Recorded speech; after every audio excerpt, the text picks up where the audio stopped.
You're listening to Women's Media Center Live with Robin Morgan.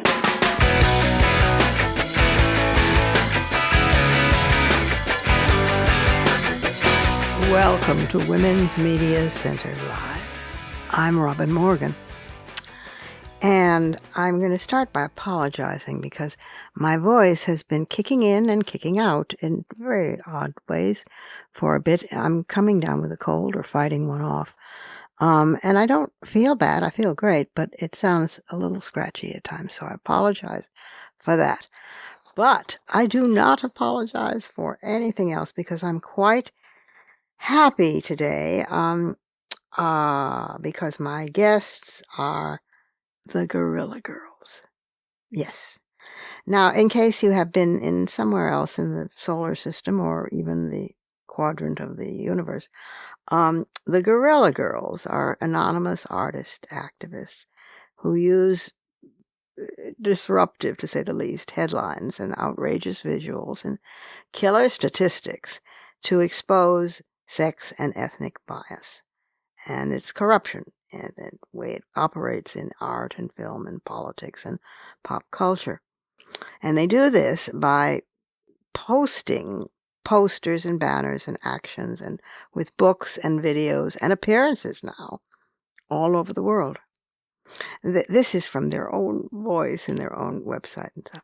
We also do interventions and exhibitions at art museums, blasting them on their own walls for their bad behavior and discriminatory practices, including a stealth projection on the facade of the Whitney Museum about income inequality and the super-rich hijacking of art.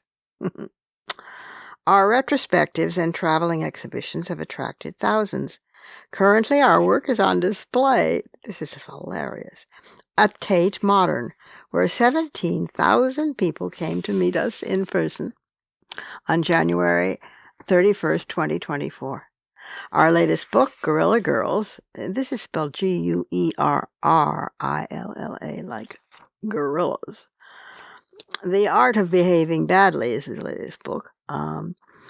Collects hundreds of our projects from 1985 to today and was named one of the best art books of 2020 by the New York Times and the Los Angeles Times.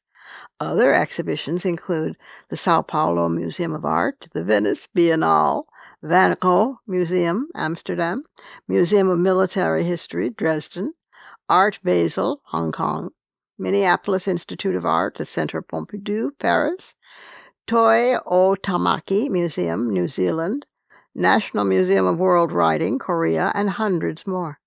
The Getty Research Center, Los Angeles, is preparing an exhibition of our 40-year history for fall of 2025, this fall.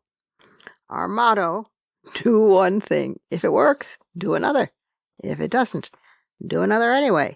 Keep chipping away.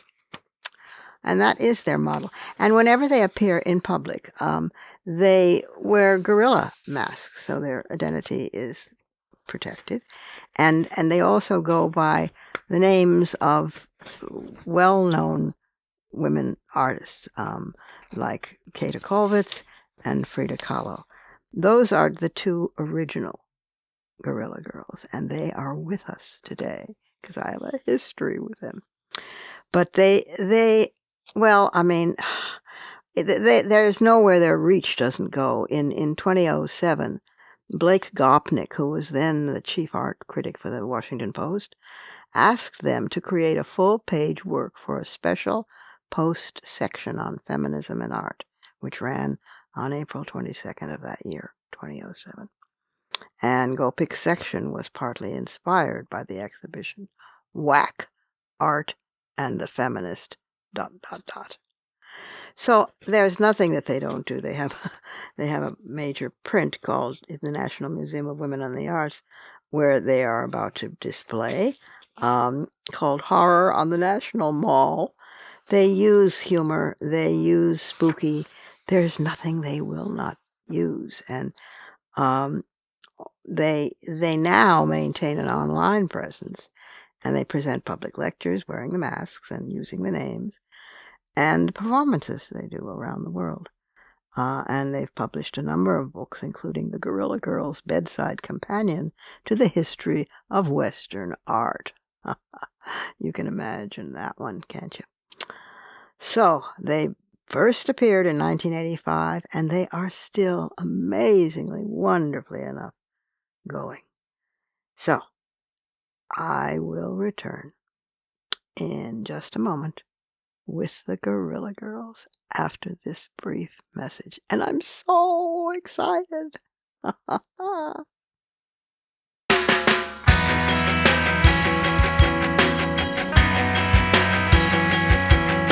Subscribe to this program on your favorite podcast platform and leave us a review. Follow us on Twitter at WMC Live, like our Facebook page at facebook.com/WMC Live, and visit us at WMCLive.com for more information about our show and our guests. You're listening to Women's Media Center Live with Robin Morgan.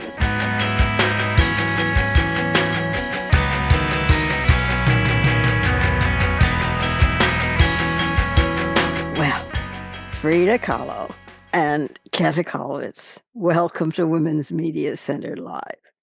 Thank you, Robin. Great to be here. It's an honor to be with you again, Robin. Thank you. Such a thrill to have you back on the show.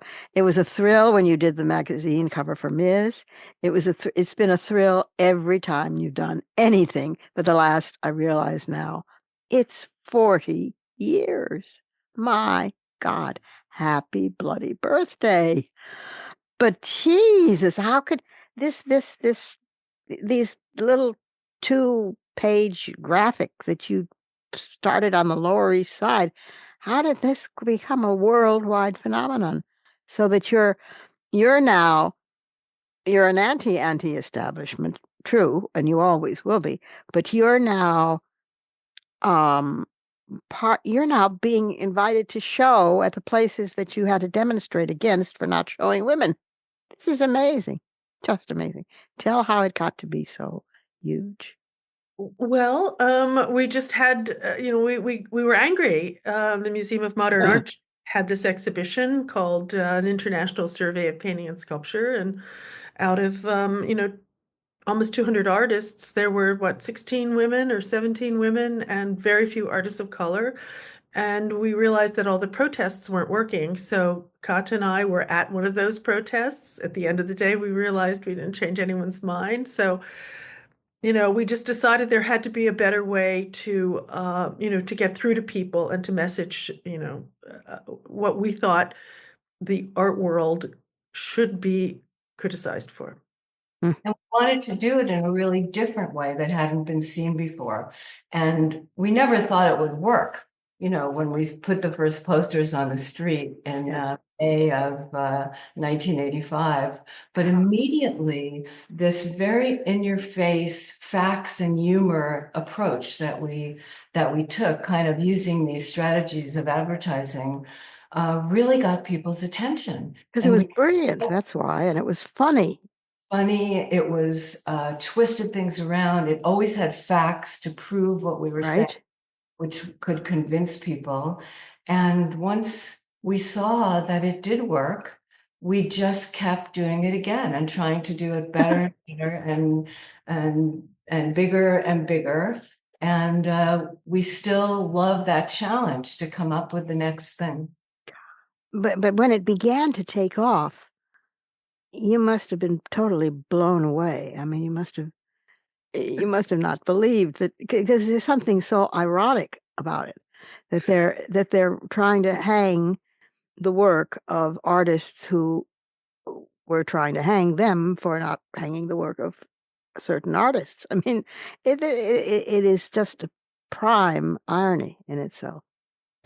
Well, I think we all had different plans for our lives, and this really presented a fork in the road. And because it worked, and our messaging really changed people's minds, we kept pushing it, and we kept looking more deeply into the problem. And, certainly women and artists of color were just the very beginning. Yeah. And we realized that you can't tell the history of our culture without those voices. It's just the history of wealth and power and white men. That's right. If you don't include women and artists of color and also, LGBTQ, um, artists, Yeah. and that just was so obvious to us, but we realized that we had to hit it home. Because it was a kind of domain that was, kind of run by and for white men and their money. Yeah. So what we're looking at now is the structure of museums. Wow. Oh, because I know that you've, excuse me, um, expanded to Hollywood and to media, sort of in general, where you begin to overlap with the Women's Media Center, because that's what we're trying to do, although not always with your singular wit. So you'll be expanding to the structure of music, because that's where it is, isn't it? Yeah, that's the power structure. My And also this God. preconception that any kind of cultural art, et cetera, work by women was simply not as good as art by men. I mean, that was what was happening there. And it was perpetrated by the big museums who had mostly collections, maybe 2% women, 10% women. And we were artists, our artists, and we knew so many artists, and they were all incredible artists. Mm. And the saddest thing of all is that some of them, including early members of ours, never really got their due because it's taken so long to change that preconception. And I think we and many others have changed that now. Yeah. Well, I think of, you can tell by who gets listed now, because they'll sometimes allow one in. It's like Faith Ringgold. I mean, I'm delighted and glad that she made it before she died. But is their person. She's female, she's black, and we got one. Check it off and move on. It's amazing what they persist in doing. And so your continuing pressure is absolutely necessary. It's imperative. Well, at the moment, I think, anything that's wrong with our capitalist system is super wrong with museums, because Mm. museums are run by billionaires, at least Yeah. most American private museums. Everyone thinks that museums are public, and in a certain way, they are. They're nonprofit, but they are run by, as a private corporation. And Of if you course. start to look at who the trustees of those museums are, Whoa. they are art collectors, who stand to benefit from what the museum collects. There are people who want to whitewash or art wash their reputations for nasty things they do in the world. So I think, in light of what's going on in the country right now, it'll be really interesting to see what happens at art museums, because many of the trustees, are supporters of Trump. They haven't been very open about it, but Wow. let's see if they allow museums to cave into the same kind of pressures that they're putting on private universities and the Yeah. Kennedy Center, for example, or I the know. Smithsonian, or the Museum, African American Museum. Talk a bit about other countries, because you've been all over the world. Bulgaria recently, but every country, and you're hanging in the Tate, or you're displayed in the Tate. I just love this. This is making me grin from ear to ear. But what would you say? Is there a good or a better or a decent museum? Well, Tate, it's interesting you mentioned Tate. I mean, no museum is perfect, but what is perfect? Frances Morris, who was the head of Tate for 25 years, something like that. When she first saw our work, she says it publicly all the time, says it to us. It changed her whole conception of what she should do at the museum. Wow. And I think we have changed a lot of people's minds inside. Also, there were always curators inside who thought the way we thought and the way we all think. Sure. And they just had a hard time pushing through what they wanted to do. So Tate was the first big museum to do a show of ours. And it was very, very meaningful for us because they have such a huge audience. It's just the most fantastic thing ever. And that led to a lot of things around the world for us. I was going to talk about Bulgaria, which Frida will. Right. This was an incredible collaboration with the Bulgarian Fund for Women, who does a lot of great things, not only in Bulgaria. And the people were amazing. The curator of the show and the designers had completely unique ideas about how to do a show. That was great. But the be all and end all of it was being part of the International Women's Day March. And we did a special poster in Bulgarian to carry the march with the Bulgarian Fund for Women. And it was just a really incredible experience. Oh, God. You know, one of the things that's so moving about this to me is the way that you're moved by it all, is the way that it never seems to sour on you. I mean, it gets freshened each time. And it gets angered each time because it's, the anger is real and it's raw and it keeps getting replenished. But the being moved by women all over the world and the interaction with them and the inspiration you give them is incredible and very real. And as an artist, as a writer, I have to tell you that there's a special category in heaven, not in hell, and for us that you create. I don't want to get all mawkish and gooey about this, but when I came out of the 400 Years of Women's Art, that very early show, which oh God, you know who did it? Anne Sutherland Harris? No, it wasn't Anne Sutherland Harris. The people we had dinner with at Brenda Feigen's all those years ago, wasn't that their show? No? Mary Garrard? No. It'll come to me, but and I apologize to her, whoever, because she really did a job. I mean, but this, I came out of when it was at the Brooklyn, and I came out of the Brooklyn, and I sat down on the steps, and I burst into tears. And I burst into tears. It was Anne, somebody. I burst into tears because I was so upset. Not that the women had been silenced and blinded and not able to work and not able to surface, but that art had been deprived of these women. That the genius that was in that show, and it was Artemisia Gentileschi that sent me right over the edge, that was being denied the world. And you have given that back to us. You really have. And I hope you're aware of, you were saying before we started taping that you stood on our shoulders of blah blah blah blah blah, which is all very nice and very true and blah blah blah. But what you have given us is back our souls, and I am forever in your debt. I really am. And I know, believe me, I know there have been times when you cursed the whole thing and thought, why am I doing this? And why am I not paying attention to my career? And on and bitched and snarled but God, it has been so worth it. It has been so worth it.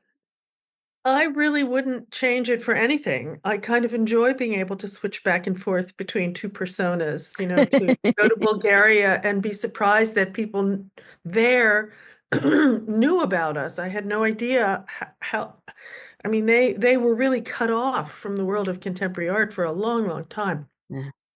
They knew who we were, and it was wonderful to be there, but it was also really nice to come home and slide back into my anonymous self and not worry about it and just get involved in my day-to-day stuff. So I think I feel protected by that, and I feel like it has given me a lot of freedom.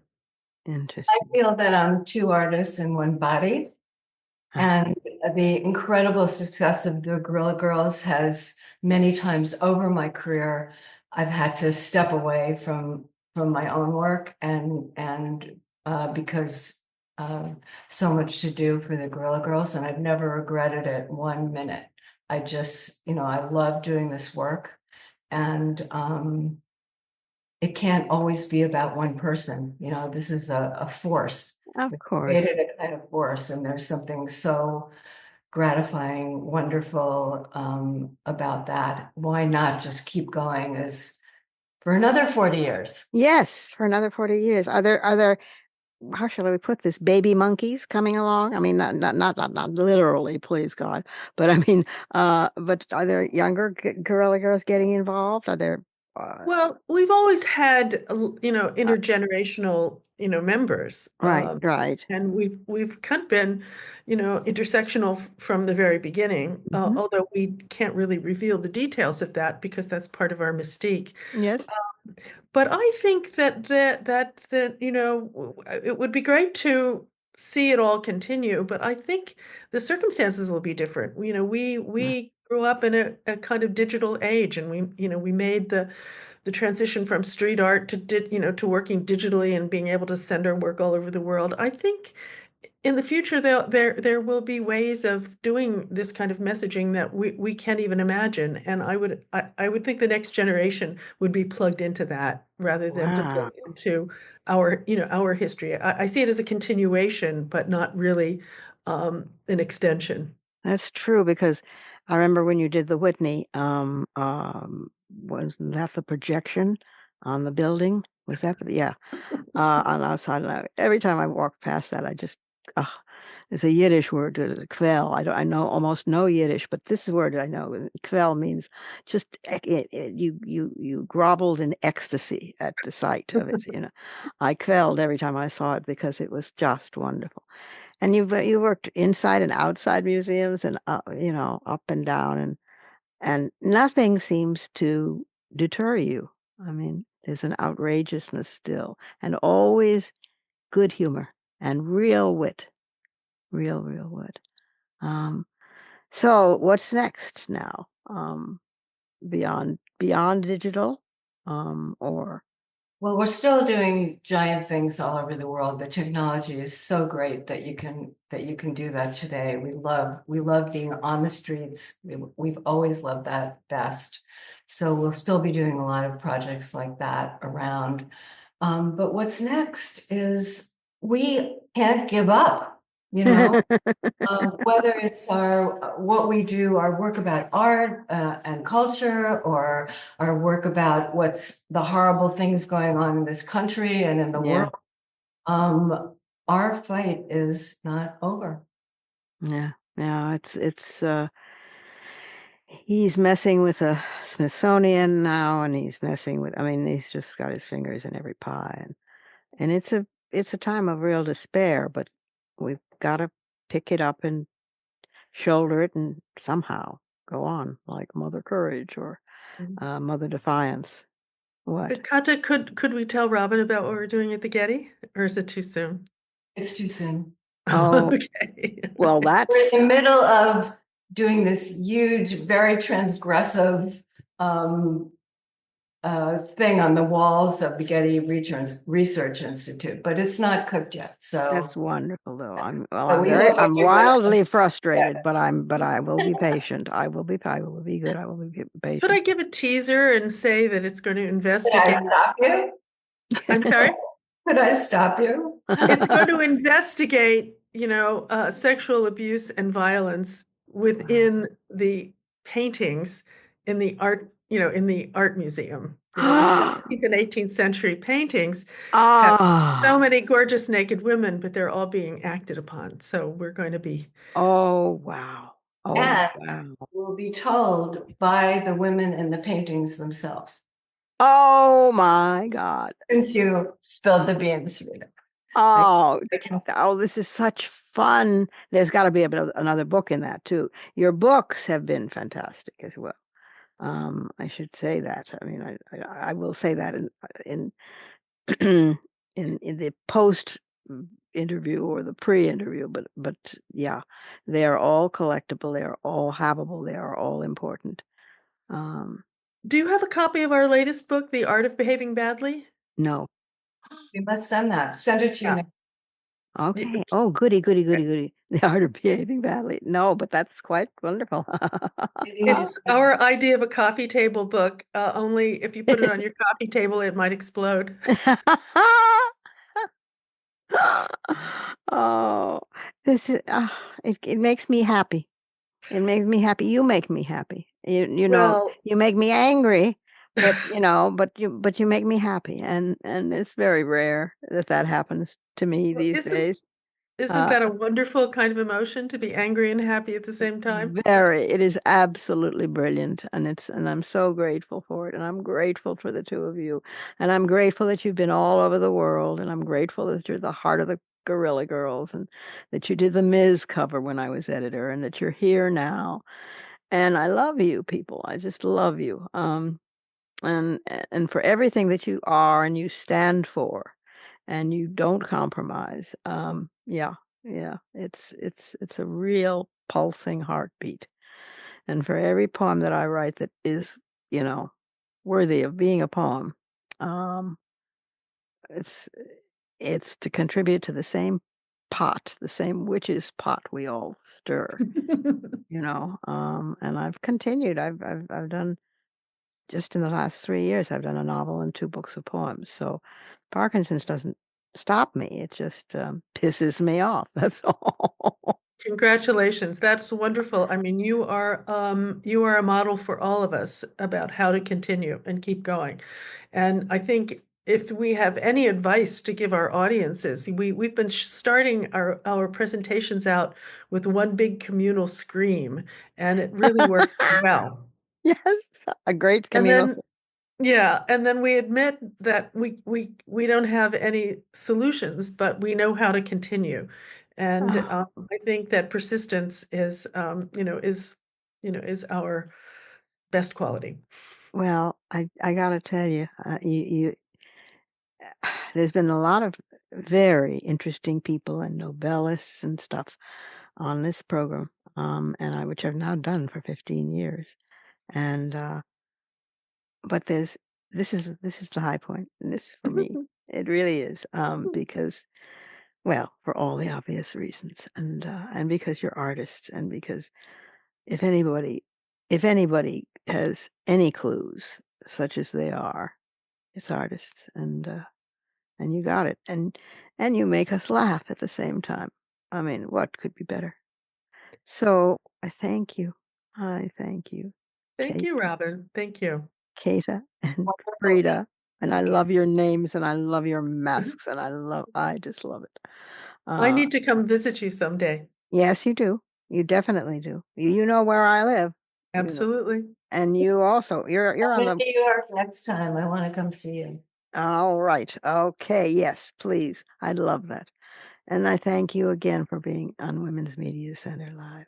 You've been such a treat. Ah, God, Let's it's like I can breathe again.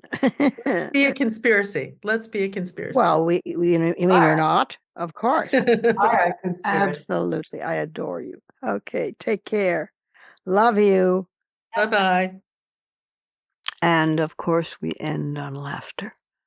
Naturally. Ah, I do love them so. They are something special. Wow. And we'll return in just a moment with some fighting words. Yes, indeed.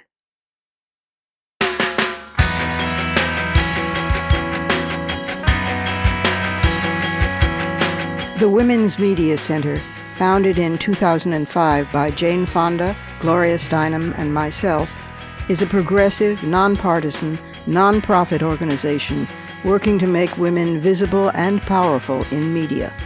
You can learn more about the WMC at womensmediacenter.com. You're listening to Women's Media Center Live with Robin Morgan.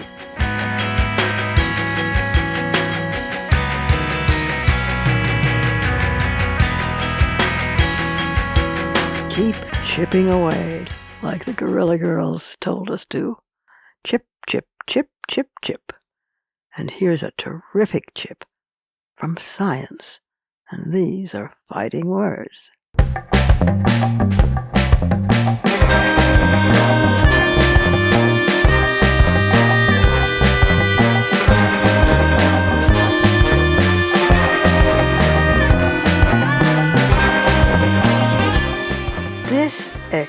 is from a piece that ran in the New York Times, and I'm just going to read it because I think it's so important, and many of you will not have heard of it or encountered it. It was called "Sex Hormones Are Brain Hormones. What Does This Mean for Treating Brain Diseases?" A growing understanding of how, quote, reproductive hormones sculpt the brain could transform the management of neurological conditions. And I'm indebted to Rachel Gross, who was the author of this article, which ran on April 22nd of this year. Okay, here we go. Estrogen is the Meryl Streep of hormones, its versatility renowned among scientists. Besides playing a key role in sexual and reproductive health, it strengthens bones, keeps skin supple, regulates sugar levels, increases blood flow, lowers inflammation, and supports the central nervous system. That's an important piece of work. You name the organ, and it promotes the health of that organ, said Roberta Brinton, a neuroscientist who leads the Center for Innovation in Brain Science at the University of Arizona. But appreciation for estrogen's more expansive role has been slow in coming. Why?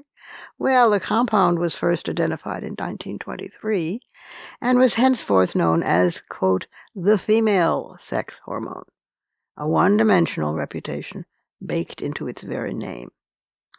Estrogen comes from the Greek estrus, a literal gadfly known for whipping cattle into a mad frenzy. Scientifically, estrus has come to mean the period in the reproductive cycles of some mammals when females are fertile and sexually active. Women don't enter estrus. We menstruate. Nevertheless, when researchers named estrogen, these were the roles it was cast in, inducing a frenzy and supporting female sexual health.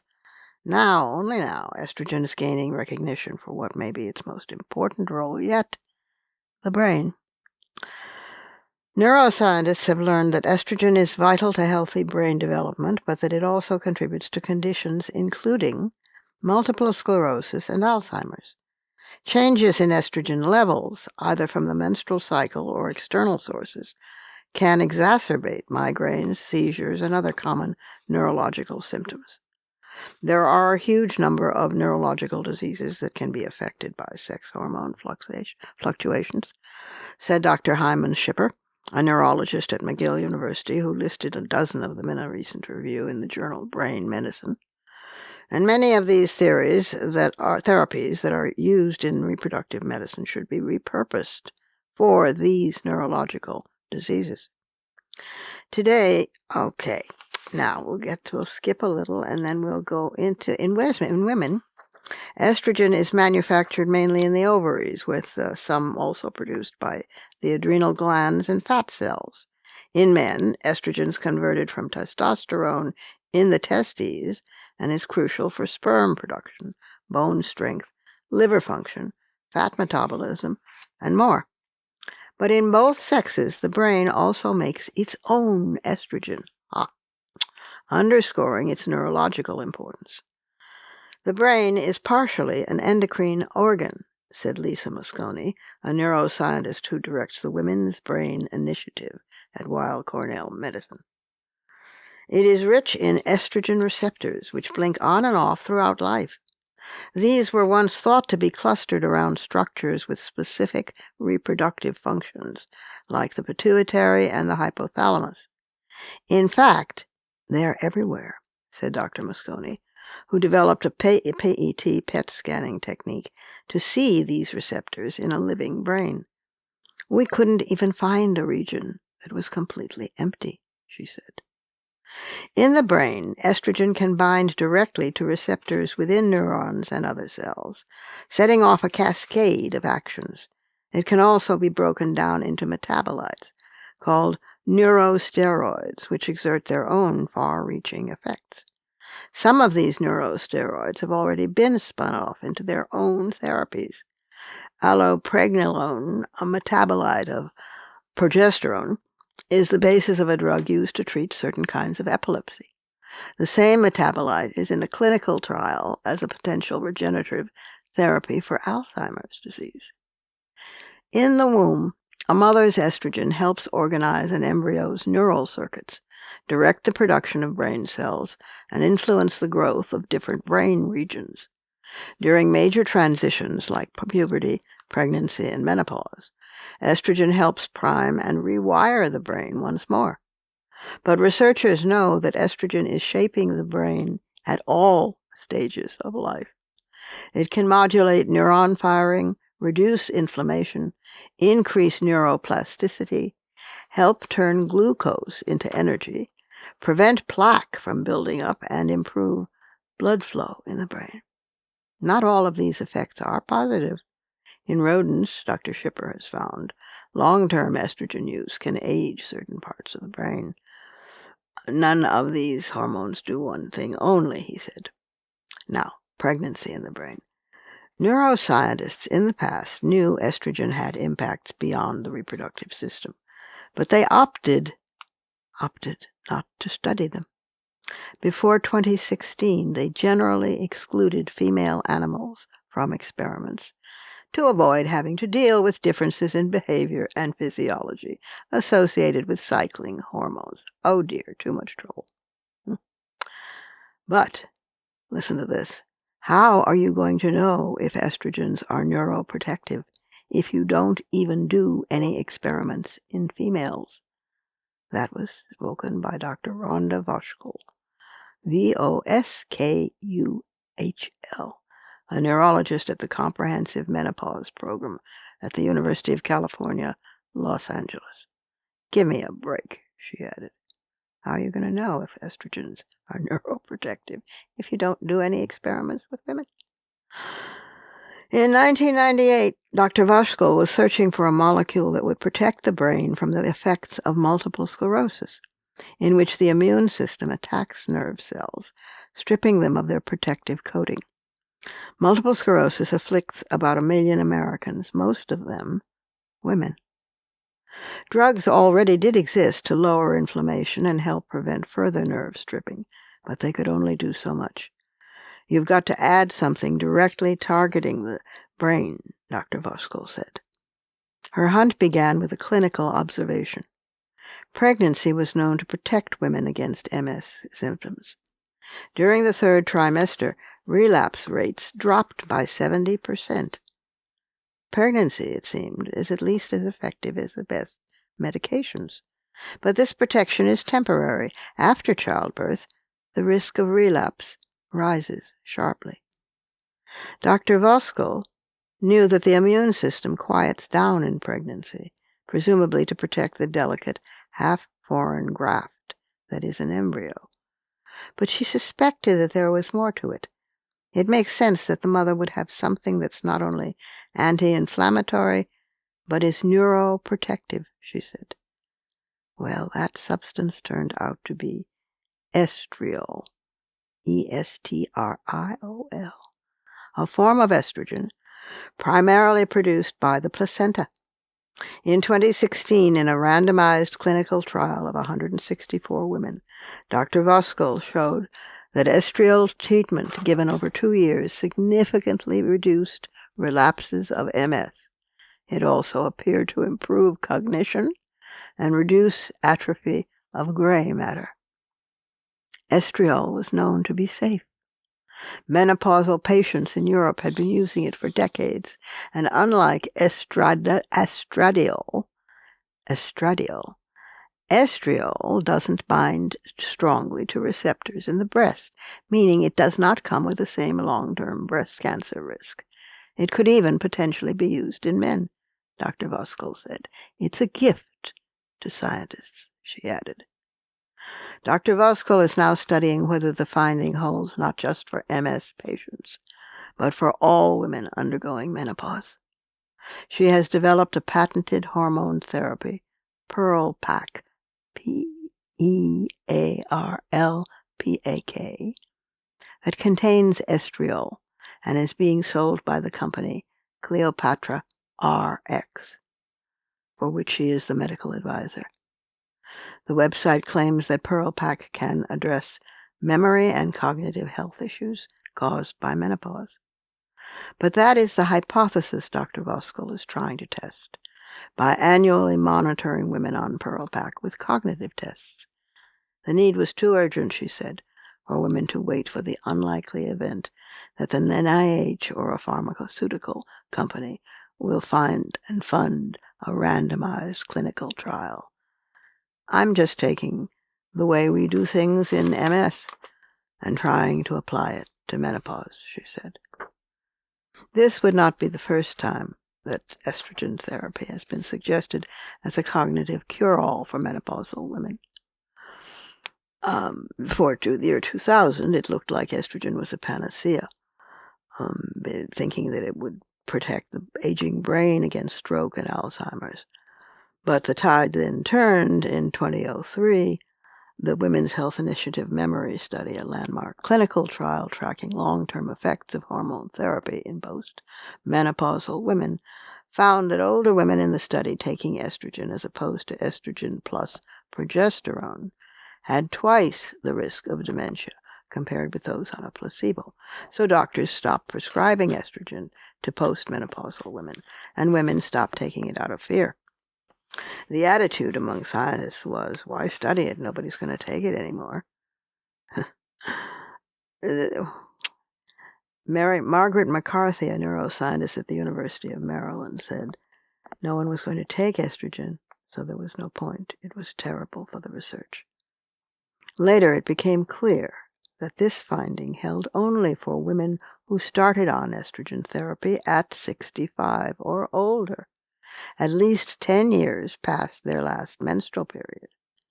For women 50 to 55, a meta-analysis found estrogen's effect on dementia risk was neutral. Younger women were not included in the Women's Health Initiative. Timing is everything, said Dr. Joanne Manson, a WHI investigator and a neuroendocrinologist at Brigham and Women's Hospital, who led the meta-analysis. There's growing evidence that there is a critical window for exposure to estrogen in terms of having cognitive benefits. So, exactly when and how does this hormone protect the brain? Zeroing in on Alzheimer's origins.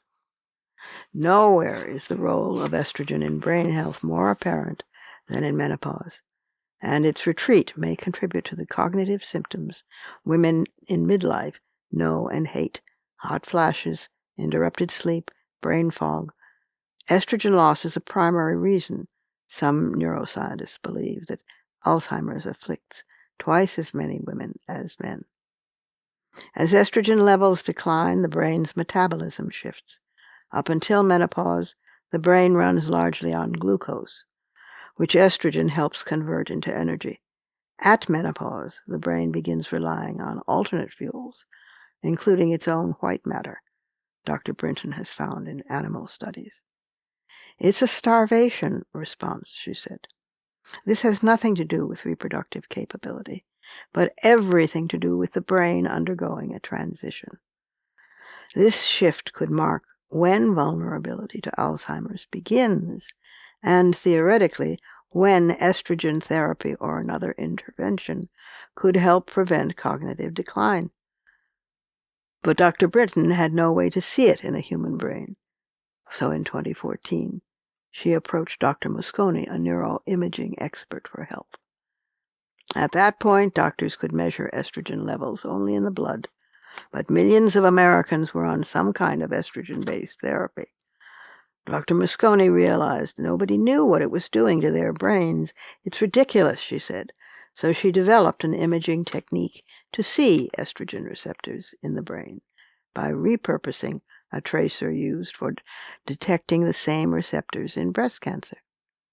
In 2024, she and Dr. Brinton were surprised to learn that after menopause, the number of estrogen receptors in the brain appeared to drastically increase, perhaps in an attempt to grab more of this hormone.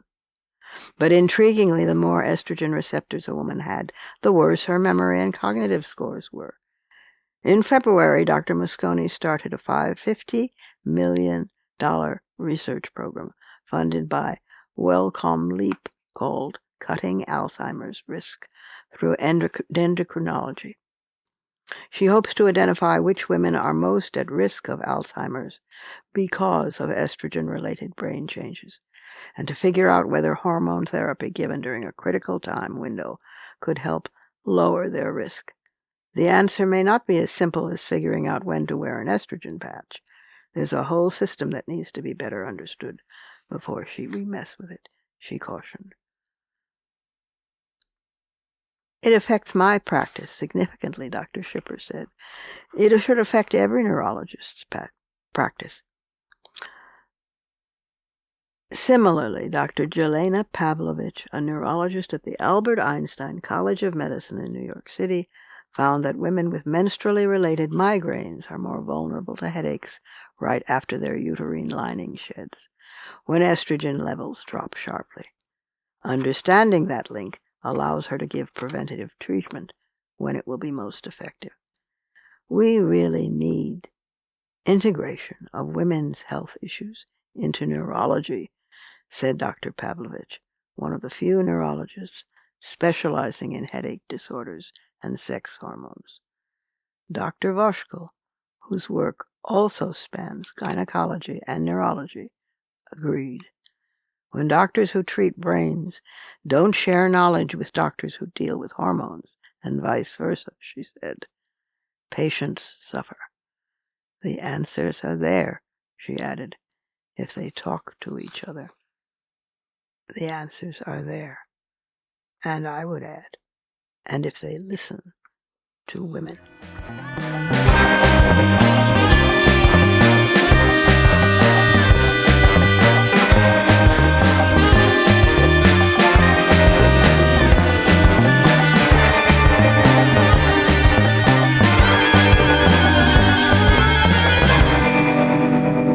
And that's our show for this week. You can follow me on social media at The Robin Morgan. You can check out my blog at robinmorgan.net, and you can find my new novel, Parallax, and my just-out new book of poems, Harvesting Darkness, wherever books are sold. Portions of this program were taped earlier. Views expressed here do not necessarily represent the WMC. Here's the family for Women's Media Center live. Executive producer, as well as founding and sustaining sponsor, Regina K. Scully. WMC president and co-executive producer for this program, Julie Burton. I'm Robin Morgan, your producer and host. Thank you for being with us. Join us next time on Women's Media Center Live.